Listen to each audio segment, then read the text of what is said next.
శనివారం double elimination. శనివారం అయితే రాము రాథోడ్, ఈరోజు రాము రాథోడ్ అయితే ఎలిమినేట్ అయ్యాడనమాట. ఇక్కడ తనకి తన సైడ్ నుంచి కూడా చాలా మిస్టేక్స్ ఉన్నాయన్నమాట.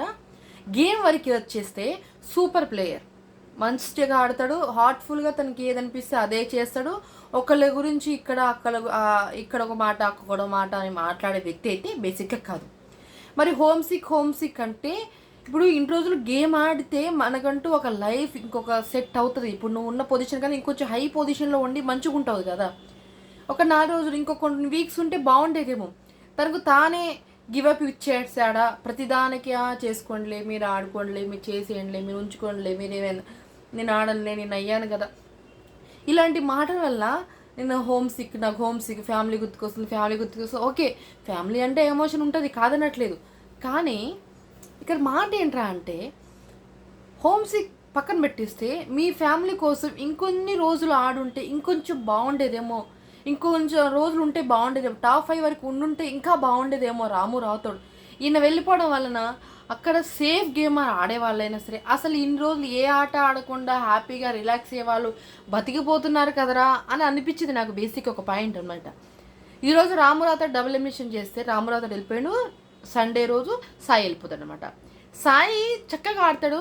బయట టాప్ 1, టాప్ 2, టాప్ 5 ఎవరు ఉన్నారని కూడా తెలిసినా సరే వాళ్ళతో ఏదన్నా మనం క్లోజ్గా ఉంటే మనకు ఓటింగ్స్ పడతాయేమో, మనం ఇంకా ఎక్కువ రోజులు ట్రావెల్ చేయవచ్చేమో, అలాంటి బిహేవియర్ లేదు బేసిక్గా సాయి దగ్గర కూడా. తను జెన్యున్గా అతను ఎలా ఉంటాడో అలానే వచ్చి రాగానే కళ్యాణి నామినేట్ చేశాడు, తన చేత ఫైట్ చేసి అందరితో ఈక్వల్గానే ఉన్నాడు.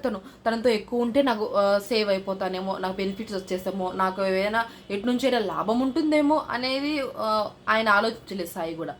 సో ఈ వీక్ రాము వెళ్ళిపోవడం నాకైతే చాలా బాధేసింది అనమాట. ఎందుకంటే నేను ఓటేసాను, అసలు ఉండాలి, ఆడాలి.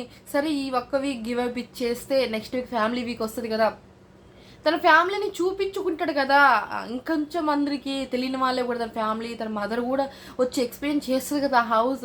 అలాంటి ఛాన్స్ ఎలా మిస్ అయ్యాడు రాము రాథోడ్ అనేది నాకు బేసిక్గా అసలు మైండ్ బ్లాక్ అయిందనమాట. ఈ విషయం రాగానే రాము రాథోడ్ ఫ్యాన్స్కి ఇది కొంచెం బాధాకరమే. బట్ తను హోమ్ సిక్ అంటున్నాడు. కానీ కాబట్టి అక్కడ ఒక మంచి బాండింగ్ ఏర్పడింది బేసిక్గా. ఆ బాండింగ్లోనే ఒకరికి ఏమైనా అయినా సరే, ఒకరికైనా తన వల్ల బాధపడ్డా సరే బాగా అసలే ఎమోషనల్ అయిపోతున్నాడు. అలాంటిది అంత పెద్ద ఫ్యామిలీని వదిలిపెట్టి ఇన్ని రోజులు ఎలాంటి కాంటాక్ట్స్ లేకుండా ఉండడం కూడా గ్రేటే మ్యాక్సిమం చెప్పాలంటే. కానీ ఇంకొంచెం రోజులు ఎలాగో అలా కష్టపడి కొంచెం తన కెరియర్ అయినా తన ఫ్యామిలీని చూపించే అలా ఉంటే బాగుండేది అనిపించింది బేసిక్గా. బట్ తనకి ఇంట్రెస్ట్ లేదు, ప్రతిదానికి గివ్ అప్ ఇచ్చేస్తే ఆడియన్స్ కూడా, చూసేవాళ్ళు ఫ్యాన్స్ కూడా ఇంకా ఎంతవరకు సపోర్ట్ చేయగలుగుతారు కదా. సో ఇదనమాట. మీరేమనుకుంటే అది కామెంట్ చేయండి. And like and share and subscribe. ఇంకొక వేరే వాళ్ళు ఎల్లుంటే నాకు మస్త్ హ్యాపీ అనిపించి ఉండే, కానీ రాము రాథోడ్ వెళ్ళిపోవడం నాకు అసలు నచ్చలేదనమాట. ఎందుకంటే ఇన్ని వీక్స్ నుంచి కష్టపడి నామినేషన్ వచ్చి సేఫ్ అయ్యి, నామినేషన్ వచ్చి సేఫ్ అయ్యి వచ్చి చివరిదాకా వెళ్ళి సేఫ్ అయ్యి వాళ్ళ ఇంటికి ఎంత మంచి అదృష్టం. అలాంటి ఛాన్స్ తన చేతిలో తానే గివప్ ఇచ్చేసాడు ఒక పాయింట్ ఆఫ్ టైంలో అని అనిపించింది నాకు. ఇది నిజంగా చెప్పాలంటే ఈ విషయం చూసినా విన్నా అదొకమైన బాధే. బట్ చేసేదేముంది.